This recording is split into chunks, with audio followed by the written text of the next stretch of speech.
Bonjour, je suis Sylvie Berthaud, chargée de projet pour la petite municipalité de Saint-Adrien-de-Ham, en Estrie, qui a décidé de donner à ses citoyens la possibilité de faire du compostage domestique, c'est-à-dire que chaque maison gère ses propres déchets organiques.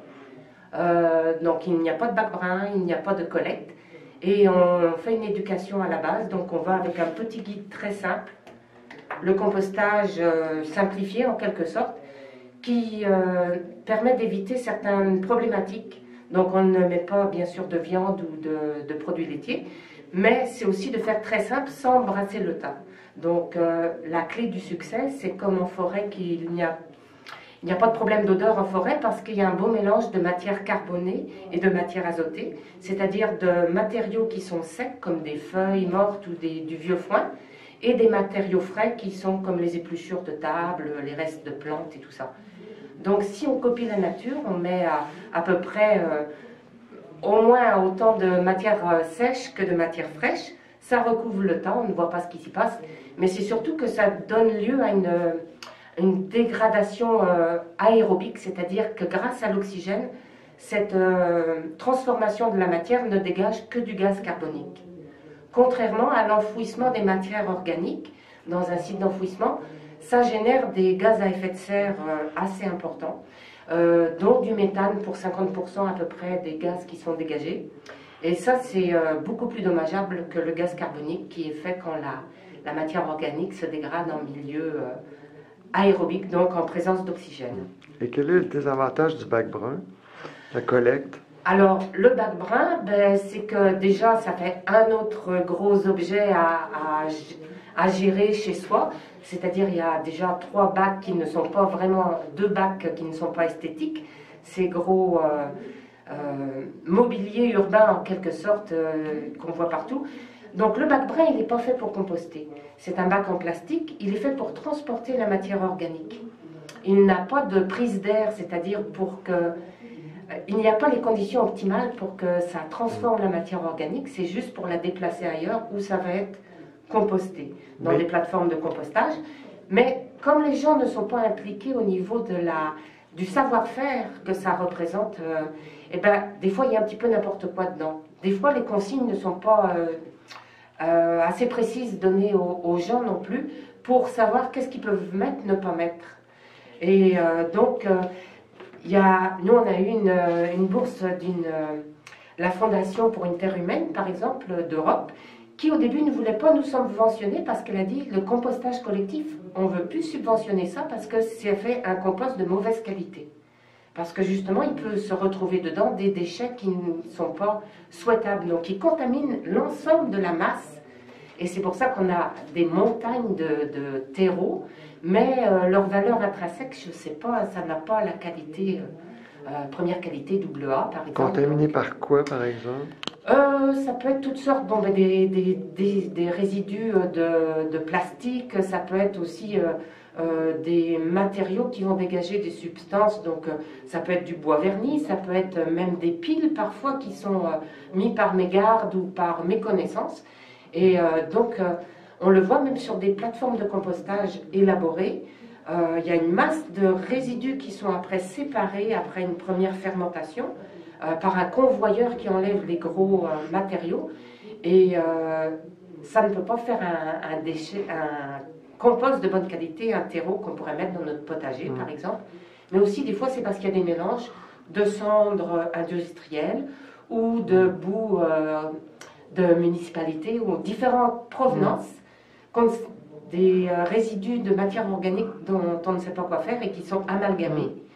Pourtant, il y a un spécialiste qui me disait que le compostage municipal, régional, donnait un compost de meilleure qualité et que ça annulait les émissions de gaz à effet de serre des camions au diesel, dans le sens que, justement, les gens ne savent pas composter à domicile.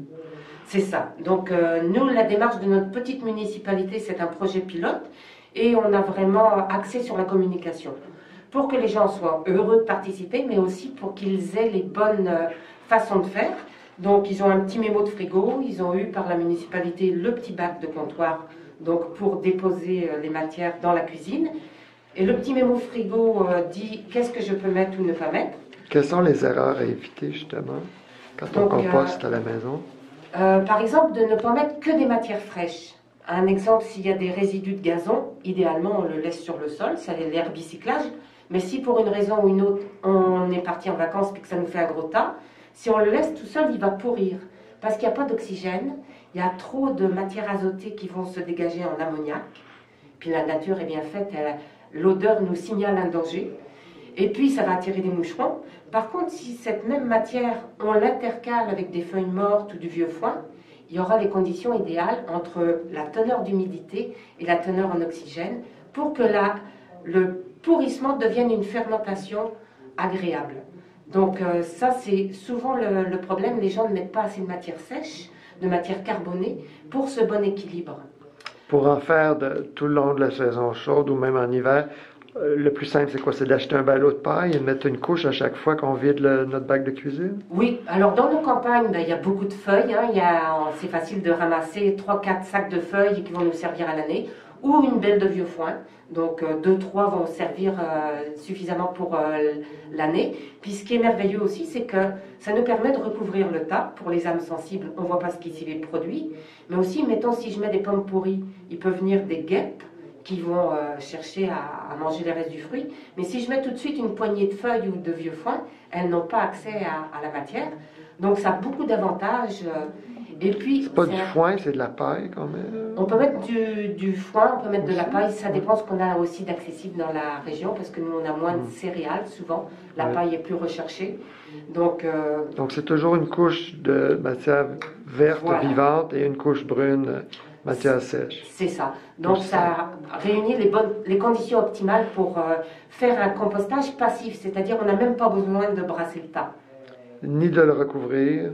Non, c'est-à-dire que ça va être plus lent, la dégradation va être plus lente parce que les micro-organismes s'installent tranquillement après les vers et toutes les petites bêtes qui font la transformation.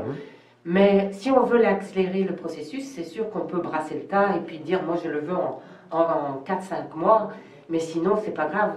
Donc on donne plutôt les conditions optimales aux gens pour qu'il n'y ait pas de réticence à faire le procédé de compostage domestique. Mais ça ne produit jamais de méthane à la maison? On me disait quand c'est mal fait, ça peut en produire? Non, c'est parce qu'avec l'oxygène, ça se transforme en gaz carbonique. Donc je ne suis pas chimiste là, mais c'est vraiment ça. C'est du fait que ce soit une fermentation anaérobique quand c'est enfoui que ça dégage du méthane. Okay. Donc un gaz à effet de serre très puissant qui nous cause des problèmes au niveau changement climatique. OK, parce qu'il y a des gens qui mettent des toiles noires, des fois sur le tas, ça va couper l'oxygène. Oui, en général, elles ne sont pas imperméables. Enfin, il y a quand même de l'air qui peut circuler, mais ça, c'est surtout quand le tas est presque fini pour ne pas perdre ses éléments nutritifs. Ah, OK. Donc, et puis, c'est pas obligé que ce soit hermétique. Ça peut être quand même... OK. Et donc, est-ce que vous avez un site web où les gens peuvent avoir l'information pour en profiter dans leur municipalité? Oui. Alors, notre projet pilote est conçu aussi pour qu'il puisse être exporté, c'est-à-dire qu'il y a quelques petites municipalités qui ont adopté notre façon de faire. Donc, on leur fournit les outils pour un petit forfait, mettons $200. On leur donne le guide, beaucoup d'outils de communication aussi. Et puis ils le mettent à leur couleur pour faire le même processus dans leur municipalité. Et c'est quelle municipalité? Saint-Adrien-de-Ham, en Estrie. Et il y a quelques municipalités qui l'ont adopté déjà aux alentours. Maricourt, Saint-Georges-de-Windsor, c'est en cours, Melbourne. Et donc c'est le plus logique dans nos petites campagnes, c'est vraiment d'aider à conscientiser le citoyen que on se réapproprie cette matière, c'était très précieux, il y a même 50 ans, on n'allait pas donner maintenant cette belle matière, ce beau terreau qui est d'une qualité exceptionnelle, si on sait bien le faire, on n'allait pas le donner à partir je ne sais où, sans parler des gaz à effet de serre, de la collecte, et puis des bacs eux-mêmes, et tout le camionnage, tout ce que ça représente. Donc c'est un terreau qu'on peut se réapproprier, c'est quand même, ça représente 40% de notre poubelle, à l'origine, cette matière organique. Donc si on émettre aussi sur 40% de nos déchets, ça fait des coûts beaucoup moindres pour la municipalité. Donc ça vaut la peine d'implanter cette formule, parce qu'une fois que c'est ancré, ça bénéficie à toute la famille, aux amis qui passent dans la maison. Donc c'est pas compliqué, c'est vraiment très très simple. Et puis facile à adopter. Merveilleux. Et votre site web? Alors, il y a le site de Saint-Adrien qui est en refonte, mais sur la page d'accueil, je crois que ça s'appelle Action environnementale, un petit onglet en haut à droite de la page d'accueil de saintadrien.com. Et voilà. Merci beaucoup. Merci à vous.